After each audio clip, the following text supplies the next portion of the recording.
जय नरवन, स्वागत है आपका विनेशन ट्रिपल वन के एक नए एपिसोड में, जहां आपके लिए लेकर आते हैं इंडियन डिफेंस के प्रमुख अपडेट्स को सबसे पहले। और इस वीडियो की हम पहले शुरुआत करने वाले हैं भारतीय थल सेना के AS-64 अपाचे अटैक हेलीकॉप्टर्स को लेकर आई एक रिपोर्ट से।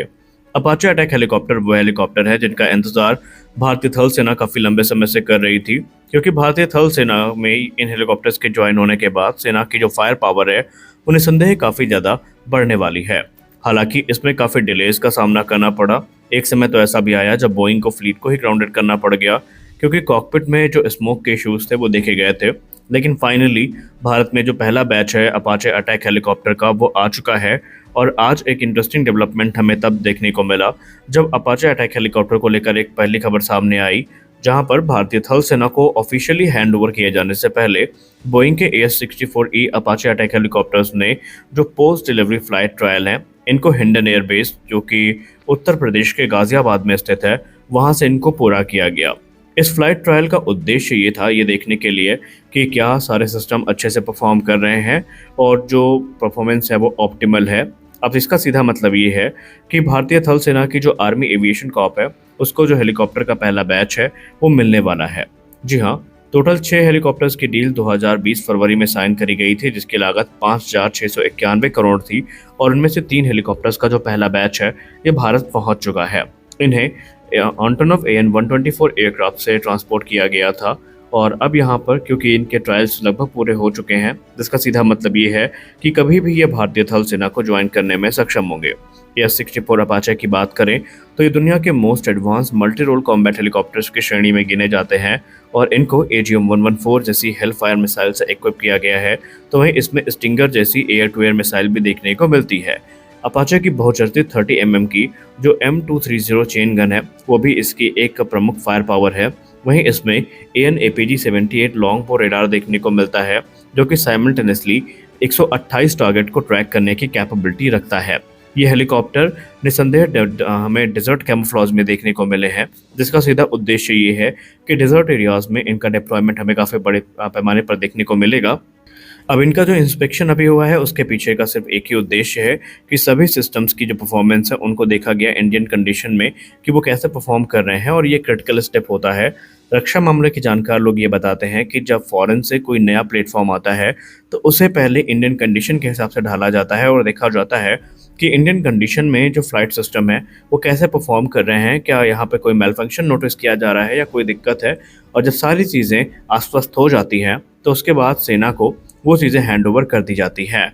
अब आपको यहाँ पर यह भी पता होना चाहिए कि इनकी डिलीवरी ऑलरेडी 1 वर्ष से ज़्यादा डिले को फेस कर चुकी है, और उसके पीछे की वजह थी सप्लाई चेन डिसरप्शन और सेफ्टी कंसर्न्स भी यहाँ पर एक प्रमुख कारण थे, जो कि इसके इलेक्ट्रिकल पावर जनरेटर इशूज़ भी हमें नोटिस हुए थे।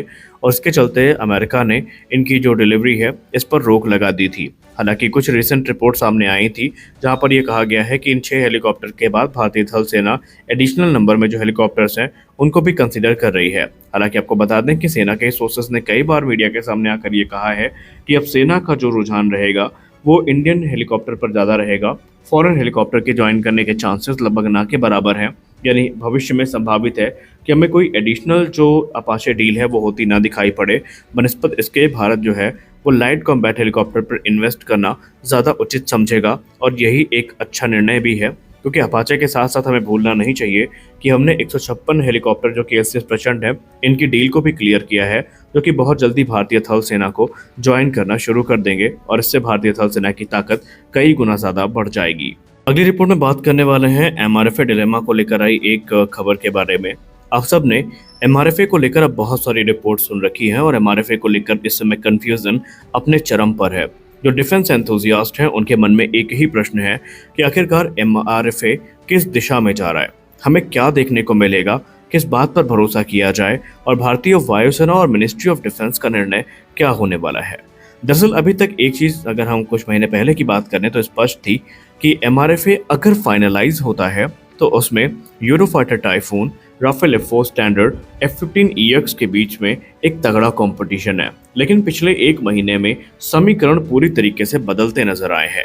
एक तरफ जहां भारतीय वायुसेना ने कंफर्म कर दिया कि वो पहला तेजस मार्क 1 रिसीव करने की तैयारी में है और इसके चलते जो MiG-21 के जाने के बाद गैप क्रिएट होगा उसको फिल किया जाएगा, तो वहीं यूरोफाइटर कंसोर्टियम का भी एक बड़ा निर्णय आया था, जहां पर यूरोफाइटर कंसोर्टियम के स्पोक्स पर्सन ने कहा था कि अब उन्हें भारत के एमआरएफए प्रोग्राम से उम्मीदें कम हैं, और उन्होंने स्पष्ट शब्दों में कहा था कि जैसे ये क्रिया आगे बढ़ रही है, उन्हें ये बात भी उम्मीद काफ़ी कम लगती है कि ये प्रोग्राम अपने अंतिम चरण तक पहुंच पाएगा या नहीं।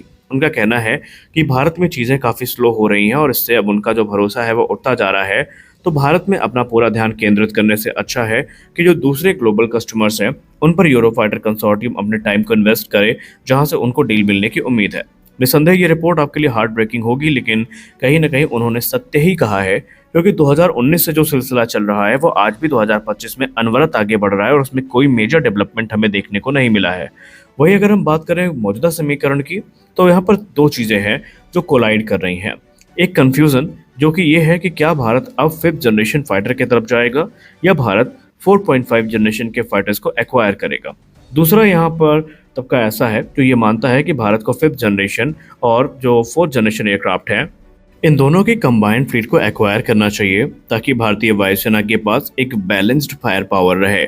लेकिन ये सब तो लोगों का विचार है, भारतीय वायुसेना क्या विचार कर रही है? देखिए, भारतीय वायुसेना के बारे में कुछ भी कह पाना इस समय जल्दबाजी है, क्योंकि भारतीय वायुसेना के कुछ अधिकारी कुछ बोलते हैं, कुछ अधिकारी कुछ बोलते हैं। पहले ये माना जा रहा है कि भारतीय वायुसेना इस समय एक्टिवली जिस प्रोग्राम को कंसीडर कर रही है वो एक FGFA है। अब नाम स्पष्ट नहीं है, हो सकता है वो Su-57 भी हो सकता है वो F-35 भी हो। लेकिन डसाल्ट एविएशन के जब हम मूव को देखते हैं तो हमारी जो संशय है वो और ज़्यादा बढ़ जाती है, क्योंकि डसाल्ट एविएशन न सिर्फ भारत में अपनी मौजूदगी को बढ़ाने में लगी है, बल्कि उनको तो ये तक उम्मीद है कि भारत उनके साथ मिलकर 114 राफेल फाइटर्स का निर्माण करेगा। लेकिन हाल ही में जब मिनिस्टर ऑफ डिफेंस की तरफ से एक एम्पावर्ड कमेटी का गठन किया गया, जिसकी अध्यक्षता स्वयं डिफेंस सेक्रेटरी कर रहे हैं, तो उसको ये जिम्मेदारी दी गई कि आप 5th जनरेशन फाइटर को आइडेंटिफाई करिए, और तकरीबन 54 से 60 की संख्या में जो एयरक्राफ्ट की खरीद है ये इंडियन एयरफोर्स ने भी रिकमेंड करी थी। जिसका मतलब ये है कि इस समय कोई प्रोग्राम अगर आगे बढ़ता दिखाई पड़ रहा है तो वो FGFA प्रोग्राम है, और हमें MRFA से अभी भी कोई खास उम्मीद नहीं है, क्योंकि MRFA में आप सब जानते हैं कि अगर कोई डील फाइनलाइज भी होती है तो उसको फाइनलाइज होने में 2027 तक का समय लग जाएगा। और क्या भारतीय वायुसेना के पास इतना समय है कि वो इतना लंबा वेट कर सके? तो प्रैक्टिकल एक ही अप्रोच लग रही है कि 2025 के अंत तक जो डिसीजन है वो FGFA को लेकर लिया जाए, MRFA का पीछा अब छोड़ दिया जाए, क्योंकि MRFA वैसे भी भारत के डिफेंस एनालिस्ट यही मानते हैं कि रिलेटेबल नहीं रह गया है। 4.5 जनरेशन के एयरक्राफ्ट, खासकर गैलियम आर्सेनाइड टेक्नोलॉजी की रडार टेक्नोलॉजी के साथ आने वाले एयरक्राफ्ट अब रिलेटेबल नहीं रहेंगे अगर हमारे एडवर्सरी के पास 5th जनरेशन फाइटर्स आ जाते हैं। तो देखते हैं निर्णय क्या होता है। तो आज के इस वीडियो में बस इतना ही। आशा करते हैं वीडियो आपको अच्छी लगी होगी। वीडियो अच्छी लगी वीडियो को लाइक करिए, नए हैं चैनल को सब्सक्राइब करिए। मिलते हैं अगले वीडियो में, तब तक के लिए जय हिंद।